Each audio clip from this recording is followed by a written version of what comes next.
Dans les terres sacrées de Côte d'Ivoire, au cœur du pays Bété, un village vivait autrefois en harmonie avec la forêt.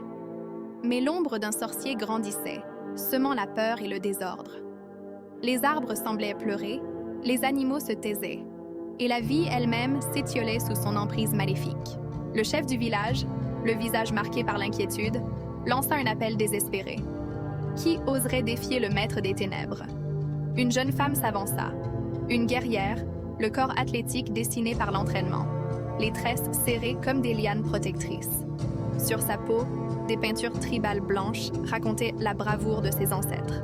Ce n'était pas seulement la force de ses bras qu'elle offrait, mais la puissance de son esprit. Armée de sa lance et de la bénédiction des anciens, elle quitta le village, prête à affronter l'inconnu. Elle s'enfonça dans la forêt devenue silencieuse et menaçante. Chaque pas était une épreuve. Le sorcier, depuis son repère, lui envoyait des illusions, des murmures effrayants et des chemins qui ne menaient nulle part.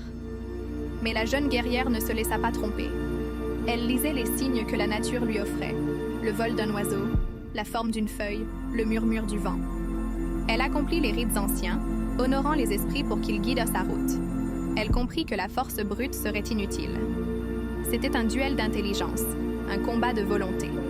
Enfin, elle arriva dans une clairière où l'air était lourd et vicié. Le sorcier l'attendait, un homme maigre aux dreadlocks grises, le regard perçant de folie. Il déchaîna sa magie, des ombres griffues tentèrent de l'enserrer. Mais au lieu de charger, la guerrière ferma les yeux. Elle frappa le sol de sa lance et chanta une invocation ancienne, un appel puissant à l'esprit protecteur de la forêt, celui que le sorcier avait asservi.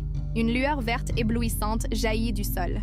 Des lianes et des racines s'animèrent, formant une silhouette majestueuse et éthérée.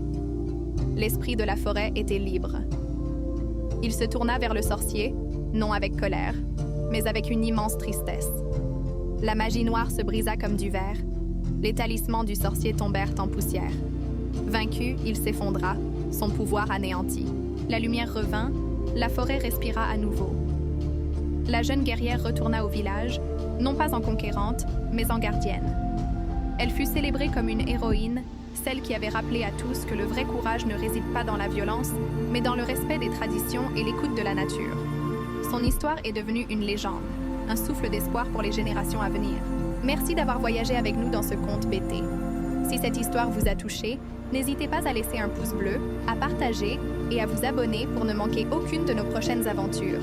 À très bientôt!